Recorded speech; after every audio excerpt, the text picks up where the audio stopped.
ਬਾਬਾ ਜੀ ਵੱਲੋਂ ਸੰਸਾਰ ਸੰਬੰਧੀ ਲਿਖੇ ਬਚਨ। ਇਸ ਜਗਤ ਵਿਖੇ ਜੀਵਣਾ ਤੁਛ ਮਾਤਰ ਹੈ। ਦੁਨਿਆਵੀ ਪਦਾਰਥਾਂ ਵਿੱਚੋਂ ਸੁੱਖ ਭਾਲਣ ਵਾਲੇ ਨੂੰ ਅੰਤ ਵਿੱਚ ਨਿਰਾਸ਼ ਹੀ ਹੋਣਾ ਪਵੇਗਾ। ਦੁਨੀਆ ਵਿੱਚ ਸੁੱਖ ਪੈਦਾ ਹੀ ਨਹੀਂ ਹੋਇਆ। ਇੱਥੋਂ ਸੁੱਖ ਦੀ ਭਾਲ ਕਰਨਾ ਮੂਰਖਤਾ ਹੈ। ਇਸ ਸੰਸਾਰ ਵਿਖੇ ਐਸਾ ਨਿਰਵਿਘਨ ਪਦਾਰਥ ਕੋਈ ਨਹੀਂ। ਪਹਿਲੇ ਪ੍ਰਸੰਨ ਹੋ ਜਾਈਏ ਤੇ ਪਿੱਛੋਂ ਸ਼ੋਕ ਨਾ ਹੋਵੇ। ਦੁੱਖ ਰਹਿਤ ਨਿਰਮਲ ਸੁਖ ਇਸ ਮਾਇਆ ਵਿੱਚ ਉਤਪਤ ਹੀ ਨਹੀਂ ਹੋਇਆ। ਜਗਤ ਦੀ ਪ੍ਰਭਤਾ ਇਸ ਤਰ੍ਹਾਂ ਹੈ ਜੈਸੇ ਸੁਪਨੇ ਵਿੱਚ ਪਰਾਇਆ ਖਜ਼ਾਨਾ ਮਿਲਣਾ। ਉਹੀ ਸੰਸਾਰ ਹੈ ਜਿੱਥੇ ਕਾਮਨਾ ਹੈ, ਮਾਂਗ ਕਰਨੀ। ਮਾਂਗ ਛੁੱਟੀ ਸੰਸਾਰ ਛੂਟਾ।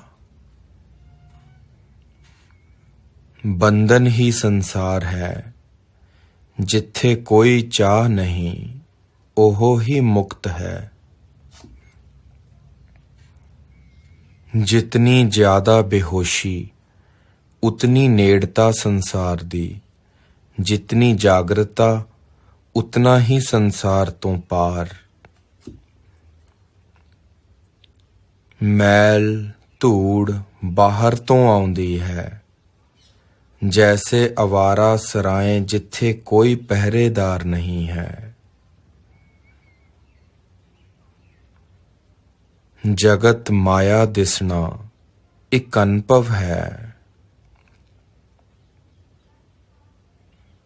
ਪਰਮਾਤਮਾ ਕੋਈ ਪ੍ਰਦਰਸ਼ਨ ਨਹੀਂ, ਸੰਸਾਰ ਪ੍ਰਦਰਸ਼ਨ ਹੈ।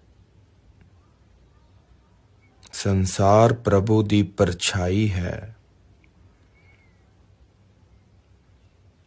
ਸੰਸਾਰ ਹਰ ਮਨੁੱਖ ਦੂਜੇ ਨੂੰ ਵੇਖਦਾ ਹੈ, ਦੂਜੇ ਪਾਸ ਕੀ ਹੈ। ਜੋ ਸਮਾਜ ਦੀ ਨੀਤੀ ਤੇ ਚੱਲ ਕੇ ਧਰਮ ਦੀ ਖੋਜ ਕਰਦਾ ਹੈ, ਉਹ ਧਰਮ ਤੋਂ ਵੰਚਿਤ ਰਹਿ ਜਾਂਦਾ ਹੈ।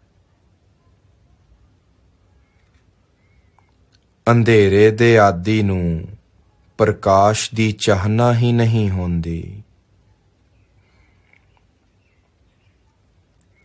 ਜਦ ਤੱਕ ਪਰਮਾਤਮਾ ਦੀ ਸੰਪਤਾ ਦਾ ਪਤਾ ਨਹੀਂ ਲੱਗਦਾ, ਜਗਤ ਦੀ ਸੰਪਤਾ ਤ੍ਰਿਸ਼ਨਾਵਤ ਨਹੀਂ ਹੁੰਦੀ।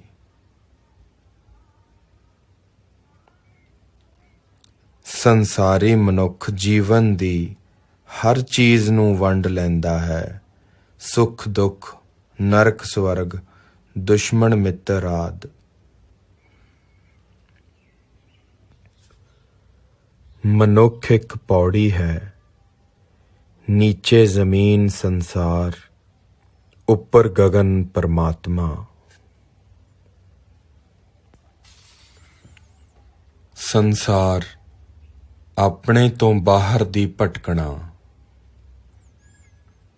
ਸੰਦੇਹ ਕਰਨਾ ਹੈ ਸੰਸਾਰ ਤੇ, ਸ਼ਰਧਾ ਕਰਨੀ ਹੈ ਪਰਮਾਤਮਾ ਤੇ। ਅਸੀਂ ਉਲਟਾ ਕਰ ਰਹੇ ਹਾਂ।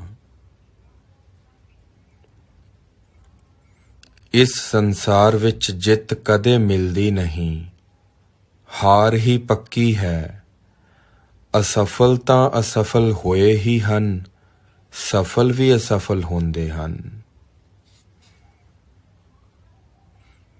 ਸੰਸਾਰ ਹਰ ਘੜੀ ਮਨੁੱਖ ਨੂੰ ਜਗਾ ਰਿਹਾ ਹੈ। ਹਰ ਵਕਤ ਦੁੱਖ ਦਾ ਕੰਡਾ ਚੁਭਦਾ ਹੈ। ਮਨੁੱਖ ਆਸ਼ਾ ਦੇ ਲੋਕ ਵਿੱਚ ਭਟਕਦਾ ਹੈ, ਫਿਰ ਵੀ ਜਾਗਦਾ ਨਹੀਂ।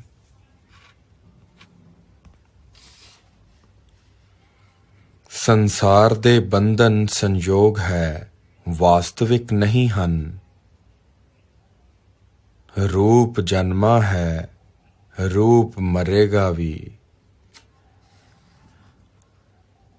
ਬਾਹਰ ਦੀ ਦੁਨੀਆ ਵਾਸਤੇ ਕੁਝ ਥੋੜ੍ਹੇ ਅੰਧੇ ਪੈਦਾ ਹੁੰਦੇ ਹਨ। ਅੰਦਰ ਦੀ ਦੁਨੀਆ ਵਾਸਤੇ ਸਭ ਹੀ ਅੰਧੇ ਪੈਦਾ ਹੁੰਦੇ ਹਨ। ਨਾਮ ਤੇ ਰੂਪ ਨੂੰ ਬਚਾਣੇ ਦੀ ਚਾਹਨਾ ਹੀ ਸੰਸਾਰ ਹੈ।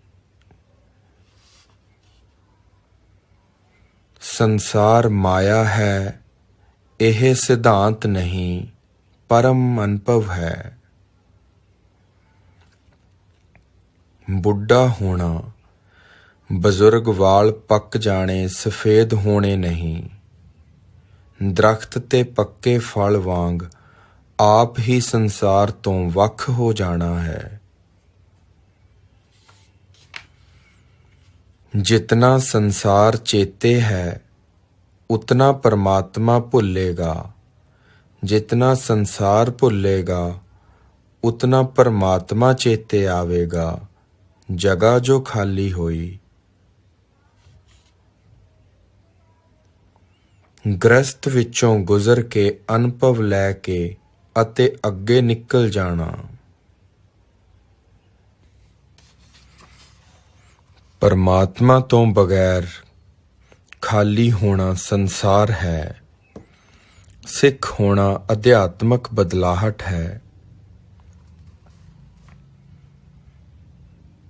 ਸੰਸਾਰ ਪੁਲ ਵਾਂਗ ਹੈ।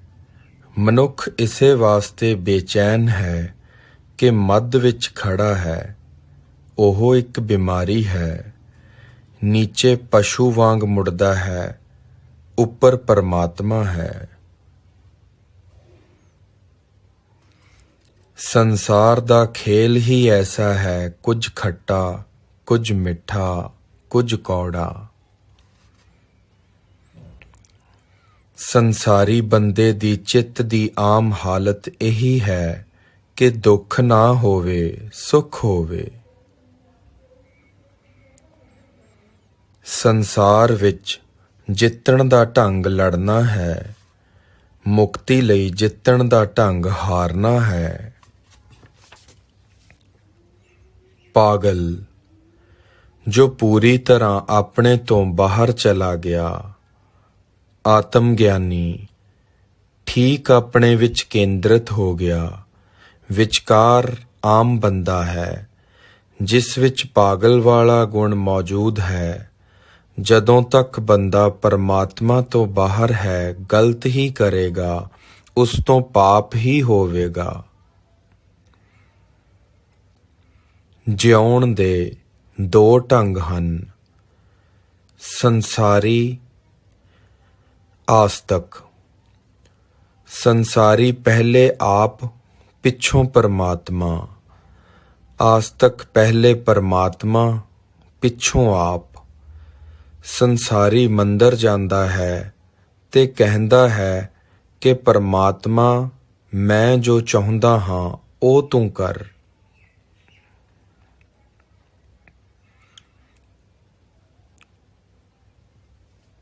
ਸੰਸਾਰ ਤੋਂ ਵਿਰਕਤ ਨਹੀਂ ਹੋਣਾ, ਨਿਰਲਿਪਤ ਰਹਿਣਾ ਹੈ।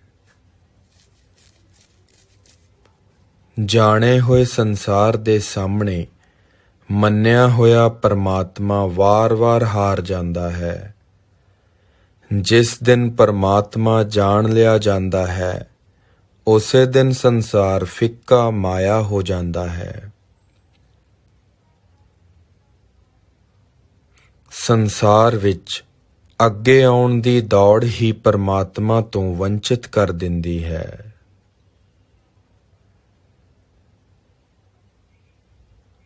ਨਾ ਪਾਸ, ਨਾ ਬਿਲਕੁਲ ਬਾਹਰ।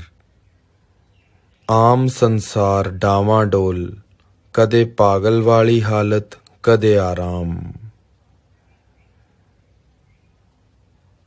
ਦੁੱਖ ਦਾ ਮੂਲ ਕਾਰਨ ਇਹ ਹੈ, ਅਸੀਂ ਉਸ ਨੂੰ ਪਕੜਦੇ ਹਾਂ ਜੋ ਟਿਕਦਾ ਨਹੀਂ।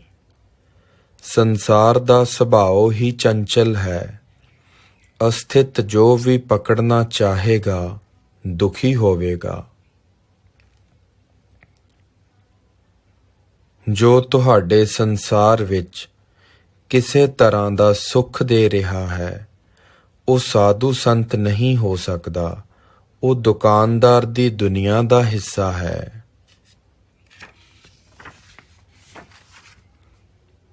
ਸੰਸਾਰ ਦਾ ਅਨੁਭਵ ਸ਼ੁਰੂ ਵਿੱਚ ਮਿੱਠਾ, ਪਿੱਛੋਂ ਕੌੜਾ।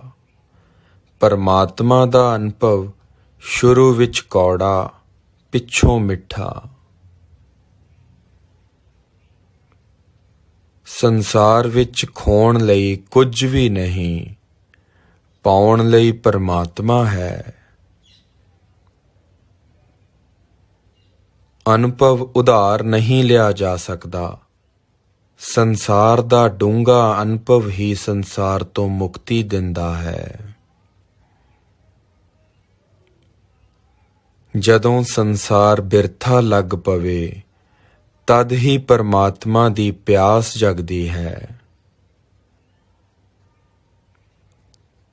ਸੰਸਾਰ ਨੂੰ ਤ੍ਰਿਸ਼ਨਾਵਤ ਸਮਝਣਾ ਹੋਰ ਗੱਲ ਹੈ, ਜਾਣਨਾ ਹੋਰ ਗੱਲ ਹੈ। ਇਸ ਸੰਸਾਰ ਦਾ ਮੋਹ ਅਕਾਲ ਪੁਰਖ ਦੀ ਹਜ਼ੂਰੀ ਦੇ ਆਨੰਦ ਤੋਂ ਵਾਂਝਿਆ ਰੱਖਦਾ ਹੈ। ਦੁੱਖ ਤੋਂ ਰਹਿਤ ਨਿਰਮਲ ਸੁੱਖ ਇਸ ਸੰਸਾਰ ਵਿੱਚ ਉਤਪੰਨ ਹੀ ਨਹੀਂ ਹੋਇਆ। ਸੰਸਾਰ ਵਿੱਚ ਦੁੱਖ ਪੀੜਾ ਨਾ ਹੋਵੇ ਤਾਂ ਪਰਮਾਤਮਾ ਦੀ ਯਾਦ ਕੌਣ ਕਰਵਾਏ।